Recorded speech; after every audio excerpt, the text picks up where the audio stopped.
Hello, everyone from all over the world. So today's international webinar, we will feature 2025 Informs Railway Application Sections, the problem-solving competition, winning team, and it will be presented by Xris, and the winning team is MoTech-Rail team that including Xris, Dr. Farzan Heidari, Dr. Tangjian from the University of Western Ontario. Today's topic will be the data processing and model benchmarking for predictive maintenance in the railway with a modular pipeline approach. So I will hand it over to Chris Aliferis, and the floor is yours. Hi, thank you so much. Thank you so much for having us. Yeah, I'll just get into it. Hello everyone, and welcome to our presentation, Data Processing and Model Benchmarking for Predictive Maintenance in Railways, a Pipeline Approach. Uh, we're from the MoTech Research Group at Western University, and today I'll be taking you through our winning submission to the 2025 Informs Railway Application Section Problem-Solving Competition.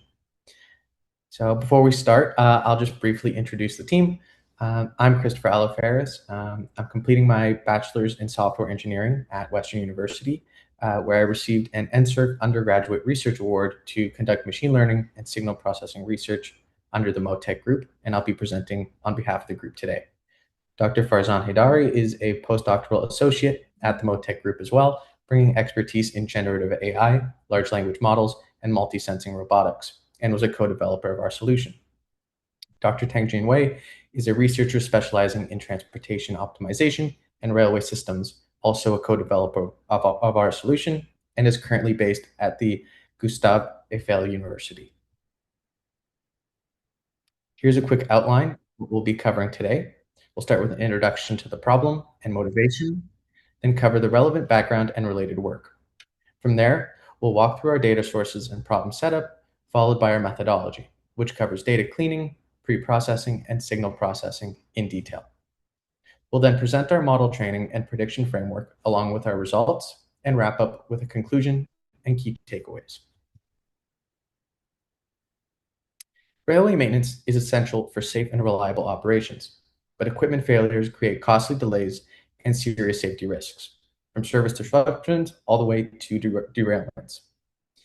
Historically, the industry relied on a run-to-failure philosophy, where equipment is simply used until it breaks.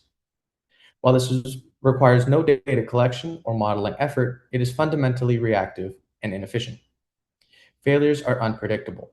Downtime is unplanned, and parts are wasted because there's no opportunity to plan replacements strategically. As shown in Figure 1, the field has evolved through a spectrum of strategies. Condition-based maintenance improved on this by tying decisions to sensor readings, but it typically relies on static thresholds that don't evolve with changing conditions. Preventative maintenance schedules servicing at fixed intervals, which reduces catastrophic failures but introduces its own waste. Parts are replaced even when they still have usable life. Predictive maintenance is where the field is heading. It uses historical and real-time data to forecast when failures are likely to occur, enabling timely, cost-efficient repairs that maximize equipment life while maximizing unplanned downtime. The challenge is that predictive maintenance is hard to realize in practice on railway data. Data comes from multiple heterogeneous sources, such as wheel profile detectors, impact load detectors, each operating at different sampling rates and resolutions. Real-world sensor data is plagued by missing values. Noise from operational vibrations, misalignment across timescales, and perhaps most critically, failures are extremely rare events, making up about only 1% of records, meaning a model that naively predicts not failed every time would be wrong less than 1% of the time, yet completely useless for maintenance planning. Our goal is to overcome all these challenges by developing a robust pre-processing and modeling pipeline that transforms this noisy, incomplete, imbalanced data into accurate and reliable predictive maintenance predictions. Railway data is consistently shown to be heterogeneous, noisy, incomplete, and poorly aligned across sources. Wayside detector systems like wheel profile detectors and wheel impact load detectors each operate at different sampling rates with varying reliability, and combining them with mileage and operational records introduces a set of persistent challenges. missing values from telemetry loss or detector downtime, sparsity from event-triggered acquisition, non-stationarity driven by changing operational conditions, and severe class imbalance, since failures are extremely rare among an overwhelming majority of healthy observations. The literature offers targeted solutions to each of these challenges individually. For missing data, approaches ranging from simple interpolation to KNN and ARIMA-based methods have been applied in railway asset management, with scenario-adapted strategies consistently shown to outperform one-size-fits-all imputers. For noise, wavelet packet decomposition combined with Hilbert transforms has been demonstrated for wheel defect localization, while short-time Fourier transform representations work well when labeled fault examples are scarce. For temporal misalignment across sources with different sampling rates, multi-resolution frameworks and event-anchored windowing help preserve fine-grained temporal structure. And for features, time frequency descriptors and domain-informed indicators like mileage normalized wear rates are critical for robust performance under operational noise. The key insight here that emerges across surveys is that pre-processing choices are often just as influential as, or even more influential than, the choice of model architecture. On the modeling side, classical methods like logistic regression, random forests, and gradient boosting perform strongly on structured tabular data, with XGBoost and LightGBM particularly effective at capturing nonlinear feature interactions. For deep learning, convolutional neural networks learn discriminative patterns from raw signals.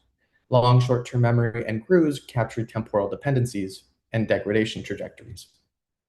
For setting with scarce labels, autoencoders trained on normal behavior can flag anomalies through reconstruction error. And despite all this work, 4 clear gaps remain. Studies tend to address isolated components rather than end-to-end pipeline. There's no unified auditable workflows that exist that bring everything together. Evaluation rarely uses proper forward-in-time leakage-aware splits that reflect real deployment conditions, and pre-processing parameters and decisions are frequently left undocumented. Our work directly targets all 4 of those gaps. Now let's look at the problem we're solving and the data behind it. We use 5 raw data sources. The wheel profile detector gives us geometric measurements like flange height and rim thickness on a per-pass basis. The wheel impact load detector measures vertical forces as each wheel passes a fixed wayside sensor. The truck hunting detector captures lateral balance and hunting behavior also per pass. On top of these 3 detector streams, we have monthly mileage and vehicle metadata, and a monthly failure log recording the failure category and date for each wheel. Our task is to predict, for each wheel, whether a condemnable failure will occur within the next 30 days. There are 5 output classes: high flange, high impact, thin flange, other, and not failed. And we need calibrated probabilities across all 5, which is why we use log loss as our primary metric rather than accuracy. The data comes with 4 key challenges. First, the detectors run at different and irregular sampling rates, and missing data is common due to outages or gaps in coverage. Second, noise, outliers, and physically invalid values are present throughout, especially in the impact load and profile measurements. Third, the class imbalance is severe, failures making up roughly 1% of records, so a model can look accurate on paper while completely missing every actual failure. And fourth, there's a temporal leakage risk. Since we're predicting future failures, using any future information during training would give us artificially inflated scores, so we enforce strict chronological splits at every stage of the pipeline. Now moving on to our methodology. We start with data cleaning, removing implausible readings, correcting anomalies, and harmonizing identifiers across all 5 data sources so that every record maps to the correct wheel and wheel life segment. This step requires significant domain knowledge, particularly around what constitutes a physically valid sensor reading. Next, denoising and trend extraction. We apply dual-band fast Fourier transform filtering to separate long-term wear trends from short-term shocks. We align irregular records onto a daily grid and fit rolling smoothing and adaptive polynomial trends to capture complementary long horizon representations. For feature aggregation, we compute monthly summary statistics across all detector channels and merge everything into a unified wheel month panel. Missing mileage is extrapolated using Holt's linear smoothing. And finally, for modeling, we use strict chronological splits. We tune all models with Optuna and benchmark gradient boosted trees alongside a full suite of sequence models, including convolutional neural networks and long short-term memory. Now, moving on to our pre-processing steps. We have two major sections: data cleaning and signal processing. Beginning with data cleaning, we address several structural issues across all data sources. For mileage data, we corrected missing values, negative loaded mileage entries, and zeroed out fields to preserve internal consistency. For the failure dataset, we resolved null values, undefined truck and axle identifiers, which were replaced with placeholder values to retain the records, and duplicate entries, which were removed from training to reduce redundancy. For the detector datasets, we dropped entirely null feature columns and removed rows with no valid measurements. Crucially, we also constructed a stable wheel identity key combining equipment, truck, axle, side, and applied date, ensuring that successive wheel lives at the same position are never mixed in downstream processing. For data cleaning, we started by handling extreme outliers automatically, but there were also some cases that needed more careful manual fixes. As mentioned in the mileage dataset, whenever added mileage was 0, the loaded and empty mileage records were also missing, so we had to impute those as 0. We also corrected negative values, so for example, in equipment 829, by recalculating from total and empty mileage. In WPD dataset, the flange gradient column contained only null values, so we just removed it entirely. And we also removed rows that contained just equipment IDs without any real measurements.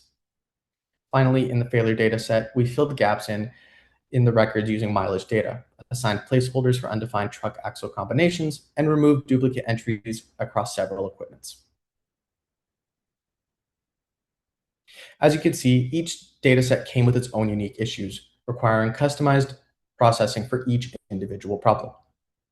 For example, the mileage dataset had specific equipment with negative loaded mileage values, which we corrected by substituting with added mileage minus empty traveled mileage to preserve the total. Similarly, the failure dataset required distinct fixes, assigning placeholder identifiers for equipment with undefined truck axle information and removing duplicate entries, none of which could be handled on a one-size-fits-all approach. Even when the problems look similar across datasets, like missing values, we couldn't apply a one-size-fits-all solution here again. Instead, each case had to be handled differently, using specific domain knowledge and an understanding of the dataset itself. For instance, when added mileage was 0 and the corresponding loaded empty mileage fields were empty, we simply set them to 0 since no travel occurred. But when information for a specific equipment was missing, that required a completely different fix using the relationship between all the other data sets to reconstruct consistent values. Similarly, null values in the WPD dataset were handled in two distinct ways, depending on the context. An entirely null feature column was dropped outright, as I mentioned, and while rows that were null-only measurement fields were still containing valid equipment metadata were removed to avoid introducing bias downstream. Now moving on to pre-processing. The purpose here is to turn noisy, irregular data into reliable signals for modeling, handling missing values, reducing noise, and capturing trends at different time scales. For WPD data, which is the most geometrically informative, but also the sparsest and noisiest stream, we applied the most intensive processing. We used a dual-band fast Fourier transform filtering to produce two complementary channels: a low-pass channel that isolates long-term wear trajectories by suppressing high-frequency noise, and a high-pass channel that preserves short-term shocks relevant to fault detection. On top of this, a decay-weighted rolling mean captures midterm trends, and an adaptive polynomial fit whose degree is chosen based on the wheel information density smooths everything into a stable long horizon representation. Wild and THD data required lighter processing, focusing instead on rolling diagnostics like standard deviation, maximums, and exceedance counts that directly reflect physical, meaningful deterioration patterns. For mileage, we applied a Holtz linear extrapolation to fill in missing terminal values. And finally, for all 5 data sources, WPD, wild, THD, mileage, and failure records are all integrated into a single unified wheel month table with monthly summary statistics like mean, max, min, standard deviation, and counts computed for each feature ready for modeling. This figure here shows the full signal processing flow from WPD data from start to finish. What's important to appreciate here is the wheel life implementation because wheels are periodically replaced. We process each renewal period independently, so we never mix measurements from different physical wheels at the same position. Within each segment, the raw per pass geometry readings are sparse and irregular. Rather than working from this directly, we interpolate onto a uniform daily grid and then produce 5 parallel signal representations simultaneously: the polynomial trend, the low-pass fast Fourier transform channel, the original interpolated channel, the rolling mean, and the reconstruction channel. Each of these captures a different aspect of the wheel's condition, from slow long-term wear to short-term fluctuations. And they're designed to be complementary rather than redundant. These daily channels are then aggregated to the monthly resolution, which for each channel we compute the mean, the minimum, the maximum, standard deviation, and the count. And this is ultimately what feeds into the modeling table. Not the raw readings, but a rich multi-view monthly summary of each wheel's condition across its entire service life. Now here we evaluate the effectiveness of our signal processing techniques across all WPD geometry features. For the long-term channels, for low-pass fast Fourier transform, rolling mean, and polynomial trend, we measured signal-to-noise ratio gain, high-frequency variance reduction, and the Kolmogorov-Smirnov statistic to check for distributional shifts introduced by processing. For the short-term reconstructed fast Fourier transform channel, we focused on variance retention, anomaly amplitude correlation, and the KS test again. Starting with the low-pass results, signal-to-noise ratio gains ranged from 4.44 decibels per back-to-back gauge up to 14.46 decibels for rim thickness. To put that in perspective, a 3 decibel gain is roughly doubles the signal power. So even the lowest results still meaningfully improved signal clarity. High frequency variance reduction ranged from around 54% up to 95%, and the KS statistic was negative or near zero for most features, meaning the filtering did not introduce any meaningful distributional shift, an important property for a model that needs to generalize over time. The rolling mean and polynomial trend showed similarly strong results, with the polynomial trend additionally providing the most exposure-consistent long horizon representation, which is particularly useful for capturing gradual wear trajectories. For the reconstruction channel, high-frequency variance reduction was ranging from 67% to 88%, and anomaly amplitude correlation ranged from 0.2 to 0.42. This tells us that the channel does preserve some short-term shock structure, but it also suppresses a portion of it. It's not a perfect pass-through of anomalies. And because of this, we made the deliberate choice to include the original cleaned signal alongside the process channels in our feature set so that the model retains access to the raw variation that the reconstructed channel may have dampened. One important thing to note is that these 3 long-term channels are not redundant. Our ablation study showed strong negative pairwise redundancy between rolling and trend channels, meaning removing both together hurts much more than the sum of removing each individually. This confirms that they each contribute distinct information to the model. The high-pass channel, while contributing less attribution mass individually, still provides a measurable and non-substitutable performance boost when included alongside the long-term channels. Overall, the signal processing substantially improved data quality while preserving the diagnostic information needed for downstream failure prediction. Looking at the 3 long-term techniques across features, rim thickness is a good example of how they compare. The decay-weighted rolling mean achieved the highest signal-to-noise ratio gain at 16.73 decibels slightly ahead of the low pass at 14.46, while the polynomial trend came in lower at 14.2, which makes sense since it's blending multiple signals together and prioritizes a stable long horizon trajectory over raw denoising power. For high frequency variance reduction, the picture flips slightly. Low pass led on the rim thickness at 54.4%, followed by the polynomial trend at 47.8, with rolling mean at the lowest at 41.6. Each method has a different strength: signal to noise ratio gain, variance reduction, or exposure consistent trending. And that's exactly why we kept all three. Together, they give model complementary views of the same signal that no single method could provide alone.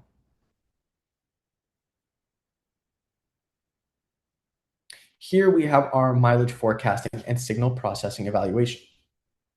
Starting with the signal processing chart on the left, which shows flange height over time for a specific wheel on equipment 531. The raw signal shown in blue is extremely noisy and difficult to interpret directly. Individual readings jump around significantly, making it hard to see what's actually happening to the wheel geometry. The four filtering methods cut through this noise in different but complementary ways. The low pass and polynomial trend both capture the clear long-term upward wear trajectory, while the rolling mean tracks it with slightly more local responsiveness. The reconstruction, sitting closer to the raw data, deliberately retains more short-term variation, and this is intentional, as those short-term fluctuations can carry information about emerging anomalies that the smoother channels would suppress.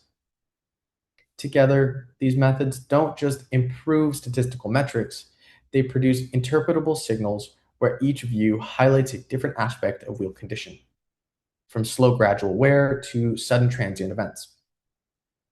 Moving to mileage forecasting on the right, the part mileage shows a wheel on equipment 9 where measured values stop and our Holtz extrapolation takes over for the final months. The transition is seamless. The forecast continues naturally along the established accumulation trend without any visible discontinuity. Quantitatively, across all sample data, we achieved an RMSE of just 316 kilometers against a mean mileage of roughly 70,000, which works out to about 0.45% error and an R squared of 0.998. This level of accuracy is important because mileage is one of the strongest predictors of failure risk. And without reliable values in the test period, the model would be operating blind on a key feature.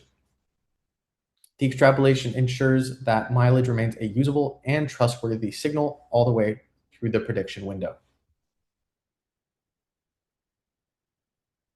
Now that preprocessing has been applied and the data integrated into a unified wheel month dataset, we can now directly quantify the impact by comparing against a simple baseline, a monthly aggregated raw signal with no cleaning, no filtering, or extractions. And the results here are very clear. Using an XGBoost model, macro F1 improved from 0.45 to 0.64, a gain of about 42%, and test log loss drops from 0.035 to 0.016, a reduction of over 55%. To put that into context, log loss more than doubling on the raw data means the model's probability estimates are significantly less reliable, not just its classifications. This confirms that preprocessing is a prerequisite for the model to function well on this data. There are four key takeaways to draw from all this. First, the preprocessing directly and substantially improved model performance across both discrimination and calibration metrics.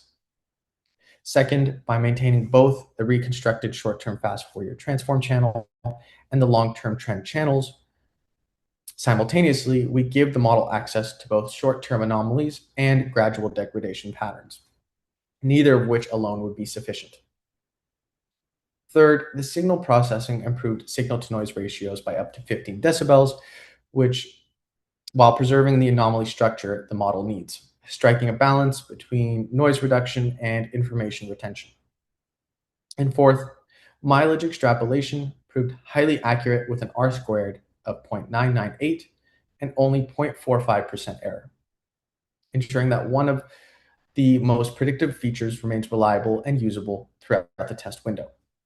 Together, these results make the case that the value of this work lies as much in the preprocessing pipelines as in the choice of the model, a conclusion that will be reinforced again when we look at the modeling results.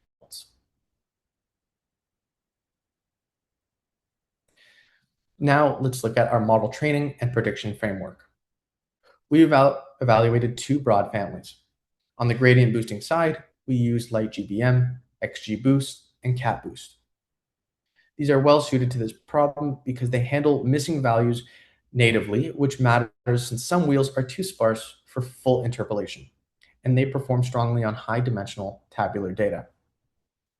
For neural models, we tested MLPs as a straightforward tabular baseline, one-dimensional dilated convolutional neural networks to capture local correlations across feature sequences, long short-term memory for explicit temporal sequence modeling, where each wheel's monthly history is treated as an ordered sequence, and CNN LSTM hybrids that combine local pattern detections with long-range temporal memory. The key distinction between the two families is that gradient boosting trees treat each wheel month record independently, while sequence models consume rolling windows of up to 24 months of history per wheel, allowing them to learn from how a wheel's condition has evolved over time. All models took the same unified wheel monthly features as input: the pre-processed WPD, wild, and THD signals, the mileage and vehicle metadata, and the failure logs, and predicted a probability across the 5 output classes. To handle the severe class imbalance, neural models were trained with focal loss, which downweights the easy majority class examples and forces the model to focus on the rare failure class. All models were tuned with Optuna, maximizing validation macro F1 since accuracy alone would be dominated by the 99% not failed majority. Temperature scaling was applied to the neural models' outputs to improve probability calibration. Now let's look at how the different models performed. Starting with the gradient boosting family, the most striking result here is actually at the bottom of the table. The untuned LightGBM default baseline had an average log loss of 0.073, far worse than every other model. This alone makes the case for proper hyperparameter tuning. Once tuned, LightGBM became our best internal performer with the lowest average log loss of 0.0015 and the lowest validation and test log losses individually. However, on the official Kaggle evaluation, the tuned XGBoost model edged ahead with a loss of 0.02251 versus LightGBM's 0.023. So LightGBM fit our internal data slightly better, while XGBoost generalized more effectively to the hidden test set. And this is an important distinction for deployment. For neural models, results were more mixed. The strongest result came from the 3-layer bidirectional long short-term memory, which achieved the highest macro F1 of 0.74 across all models, meaning it did the best job of identifying those rare failure classes in a balanced way. However, its official log loss was 0.053, substantially worse than the gradient boosting trees, indicating that while it captured minority classes well, its probability estimates were less reliable. The CNN LSTM hybrid told a similar story. It has a strong macro F1 of 0.73, but the official log loss of 0.044, and notably, nearly all neural models require temperature scaling to bring their log losses to a more reasonable range, which the gradient boosting decision trees did not need at all. The worst single neural result was the one-dimensional convolutional neural network with larger kernels, which dropped to a macro F1 of just 0.45. And this highlights how sensitive these architectures are to configuration choices. The multi-layer perceptrons sat in the mid-range across both metrics, while logistic regression landed near the bottom with a log loss of around 0.028. And this reflects the limits of linear models on this complex nonlinear data. The overall picture here is clear. Gradient boosting models were the most consistent across internal and external evaluation, with neural models offering the better minority class recall at the cost of a weaker calibration and generalization. The tuned LightGBM and XGBoost remain the most reliable and deployment-ready models for this dataset, with long short-term memory providing complementary value if balanced class detection is the priority.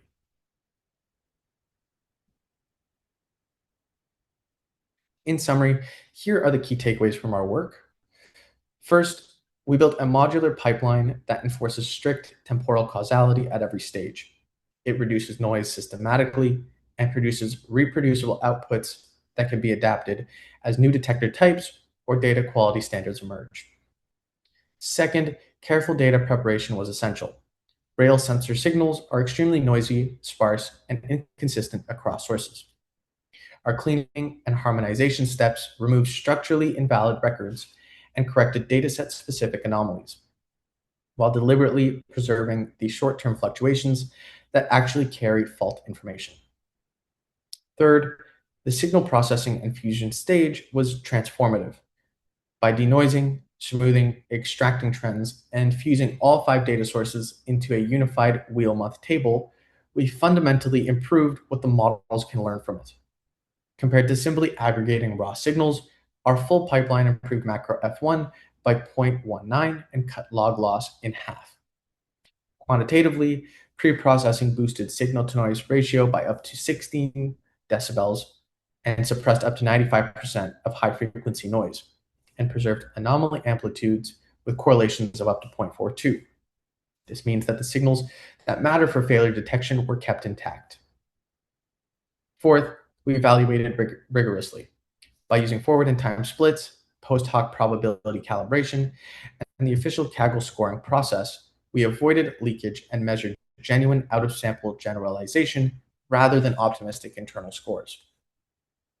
And the big takeaway is this: strong pre-processing is what enables every model family here to succeed. Without it, even well-tuned models fail to generalize reliably. But pre-processing alone isn't enough. Careful benchmarking, hyperparameter tuning are all necessary to identify which model truly performs best on your specific data. In our case, that was XGBoost for deployment and LightGBM for internal consistency, with LSTMs offering the best minority class recall when balanced detection is the priority. We wish to express sincere thanks to the Informs Railway application section and TTX company for providing data sets. We also acknowledge the support of the Natural Science and Engineering Research Council of Canada. Thank you for your time and attention, and we're happy to take any questions. Thank you very much, Chris, for the interesting and exciting presentations. So we will see if there's any questions in the Q&A or and also from audience. And I also see that our problem-solving competition chairs, Marty, is here. Hi, Marty.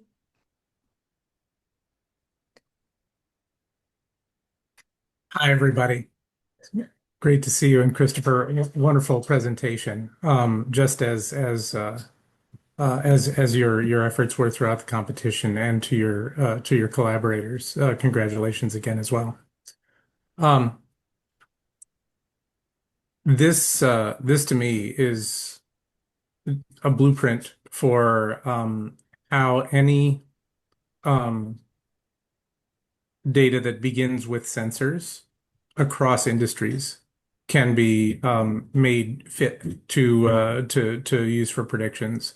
I don't see the advances here as limited to railroads, but it was a really strong starting subject for the development of this pre-processing pipeline.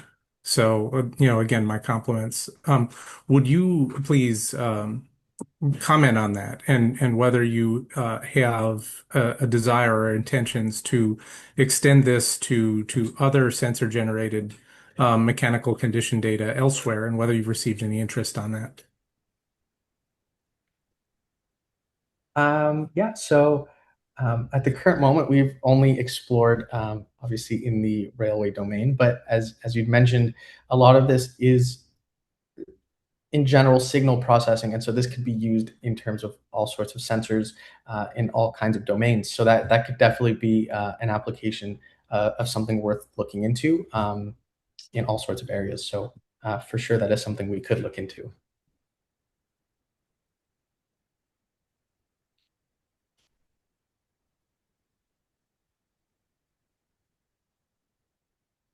Thanks, Chris. I do have also a question. So throughout the pre-processing of the data set, what is the key challenges? Because it's like multi-source data set, there is an integration part of the data set. So what's the key challenges, and typically how to solve, and then what the insight for a future similar cases, or if people would like to adopt this blueprint or pipeline for this? So I think the first starting point when provided the data and looking at it is finding out what is truly usable and what may not be usable, and how everything relates to each other, and kind of defining a starting point of how noisy is your data, how clean is your data. And so I think understanding your data first is the most important step, and then finding out what could be the most meaningful. So in our case, the wheel profile detectors, which contain most of the measurements of the wheels themselves, were highly important. But as we started to analyze it more and more and put it through these models, we noticed that the noise was too overwhelming. And so we had to take a step back and move through those pre-processing stages to really extract anything meaningful. And once we had done that, our modeling results had performed a lot better. So I think by looking at the data that you have and being able to craft something meaningful, and this can be done in many ways, even visually using graphs like the one, making this data more interpretable will then make it a lot easier downstream to create higher accuracy models. And so I think understanding your data first, understanding the weaknesses and the strengths, and how you can take all that useful information out of it is the most important part in a scenario like this.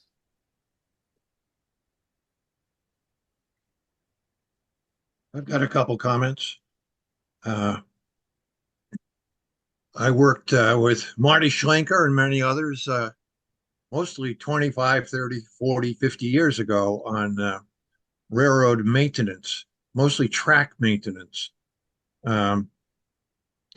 A colleague, Pat Little, did a lot of work on preventive maintenance, and in particular, the notion that if a car comes into the shop for one reason, why don't you take the opportunistic maintenance, to see what else is wrong?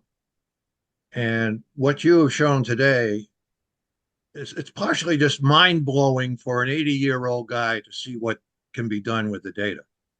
So when I started, what you had was a guy walking along the track, taking a look at the wheels, and you had to do that every so often to make sure that they weren't going to fall apart before they got to the next station.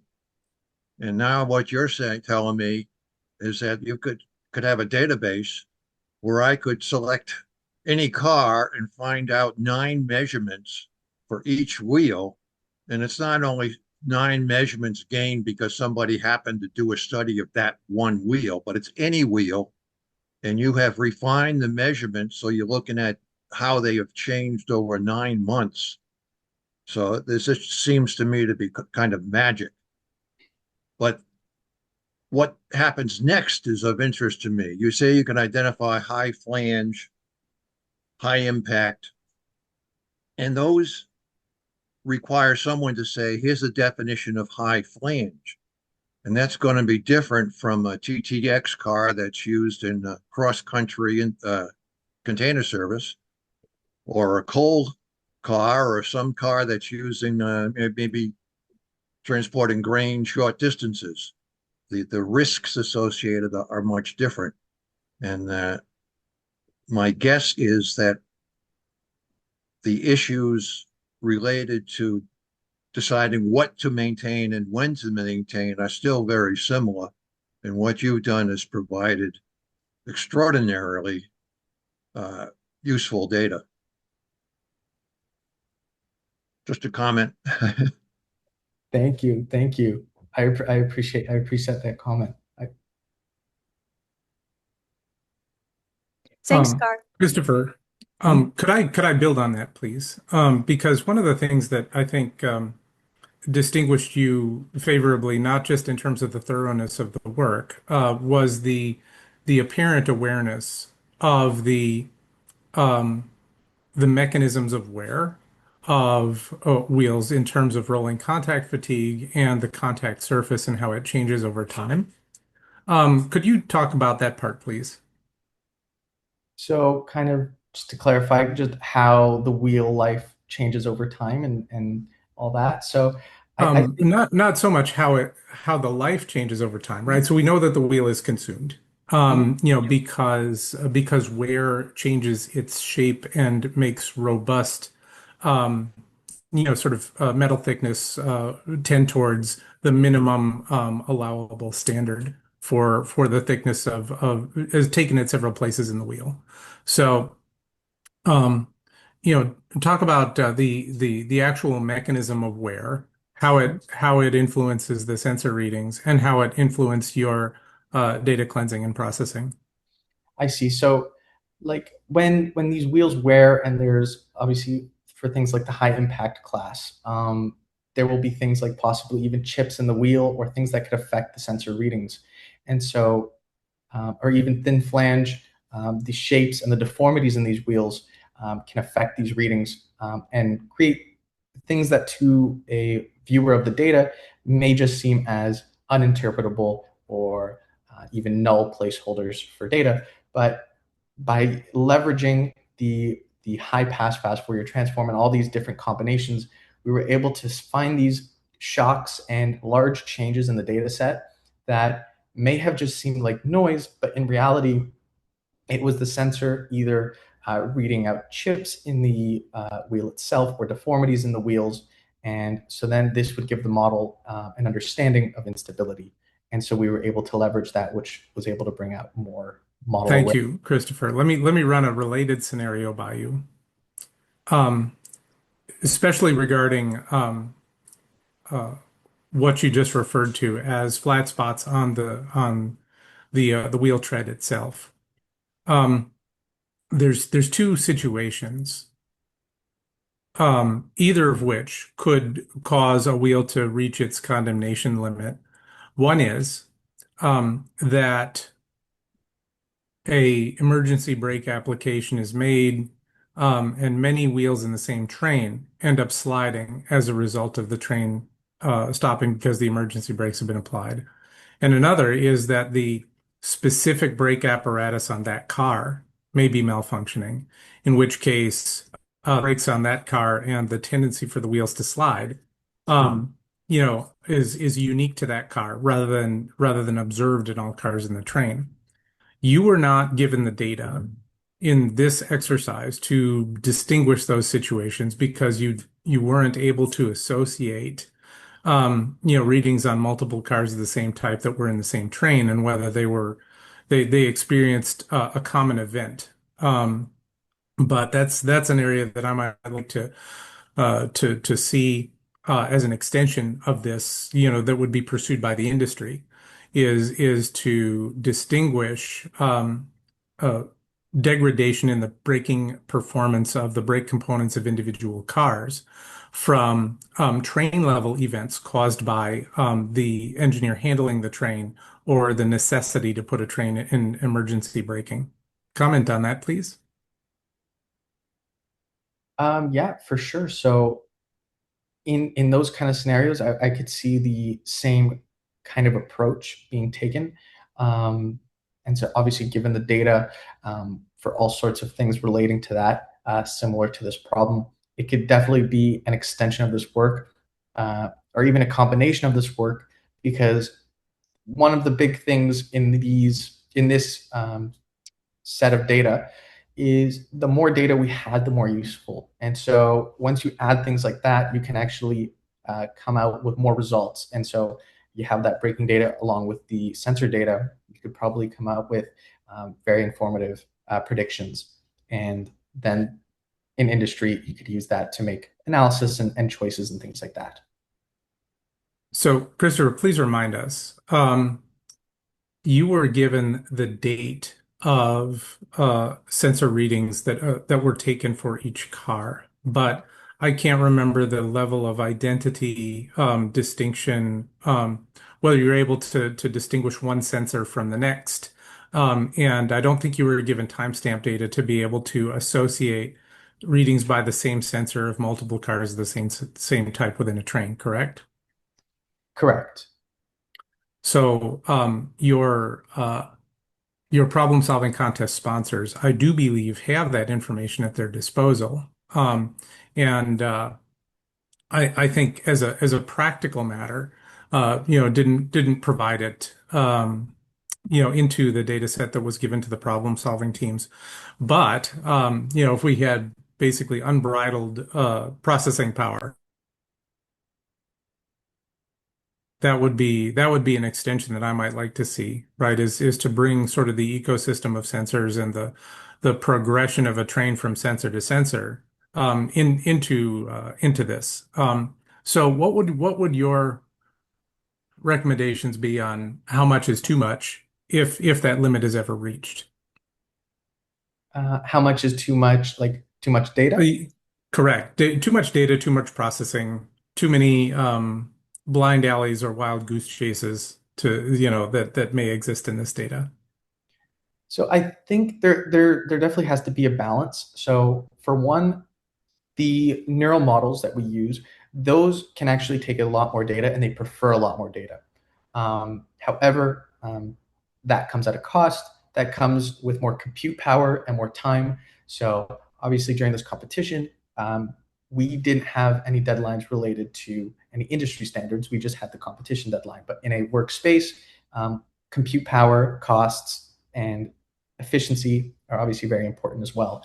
So I think it would take some testing, especially assuming the dataset providers, TTX, would have a lot more data than just the ones here, a lot more different columns that they could and features that they could use. I think it require some testing, but I think we had up to roughly 5 years, and that would probably be a good starting baseline, and then expanding from there up to a reasonable amount to what they would consider efficient, I think would be a good way to approach it. Thank you. And I think it's probably fair to say that as every new semi-related column gets introduced into this thing, you have potential new challenges that go with it. Yeah, for sure. So redundancy is a big thing, and so we try to reduce that as much as possible. So I think even having someone with a lot more domain knowledge looking at these ahead of time could get rid of a lot of redundant columns themselves, and that could make things a lot more efficient. Terrific. Well, I don't want to monopolize this, but I really appreciate your comments on these topics, and Carl, thank you also for being part of this. Yeah, I had a couple other thoughts. Thinking back to the heavy axle load analysis back in the 80s, when the railroads were just interesting the better steel for the rail. And the question was, could you increase the axle loads? What would be the cost? And I worked extensively for 10 years on the track costs. We could talk about that forever. But another issue was the wheels. And there are questions like, did you need the larger diameter wheel if you're going to go to heavy axle loads? And what was impossible at that time is now possible, that you have the data sets, and if you can match that to the type of traffic, you would actually know how far each car had gone, how far the wheel had gone in its life, what kind of loads it had carried, and you could demonstrate, halfway into the wheel life, what the wear rates were or what the deterioration rates were on each of those parameters. And a company like TTX could say, oh, this new wheel design really is looks like it is deteriorating 20% slower, so we should get that on all our cars. So that's and in the heavy axle load, it would provide the data to say the heavy axle loads either do or do not affect wheel life and how much. And in terms of the opportunistic maintenance, the car comes in and you would have to match the limits for deterioration based upon the risks associated with that car. So if it's used to transport chemicals through major cities, that's a much higher risk. And you're not going to say, well, this wheel's probably good for another 30 days. You probably want a much higher standard for that type of car than for something that's shuttling grain back and forth across the prairie where there's almost no people or nothing else. But it seems you could write another thesis on the uses of this data. And if I were still at MIT, I'd be urging you to come to join the Rail group with such illustrious alumni as Marty Schlenker. I think that would be a very that would be a definite approach on this side, because as you mentioned, the kind of risk of certain railways. So if we're looking at passenger cars or transportation of materials, like you said, like grain versus chemicals, I think that could be a secondary application here to where either we could implement this into the model itself, or we could have thresholds, because in this specific competition, we predicted log loss, which is more of a probability of each class. So if you look more closely at each of those probabilities, if you know 99% that it'll be this kind of failure versus 50%, I guess you could treat that different ways, I guess, based on the use. But that could be definitely one way to extend off of this research for sure. And thank you for your comment. Thank you.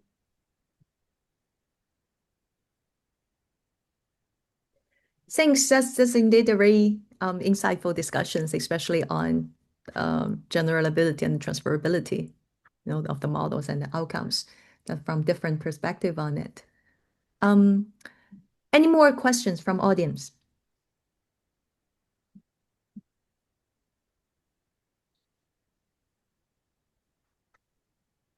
Okay, hearing none, seeing none. I think we are at the time to conclude the international webinar. Thanks, Chris, that for the presentations, and also see Dr. Farzan Heidari is here. Thanks for the winning teams that to give us great presentations on the problem-solving competition. Thanks for all the audience that for your participation. Then see you next time.